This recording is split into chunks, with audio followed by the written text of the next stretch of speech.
आमामामामामा ल यहाँ हामीले अब ओहो यार यो पुरै ड्याम फुटेर आएको यो घर गयो यो ल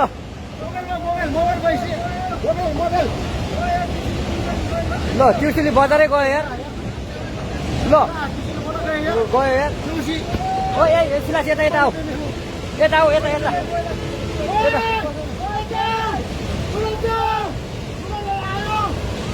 आमामामा यार बजारै गयो यार यहाँ नबसौँ ल अलिक टाढा बसौँ टाढा यो पुरै ल घरहरू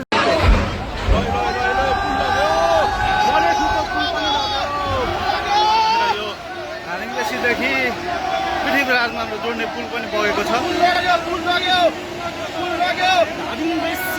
जोड्नको लागि मद्दत पुर्याइरहेको यो लाइफलाइन फुल्केको लागि बगाएको छ।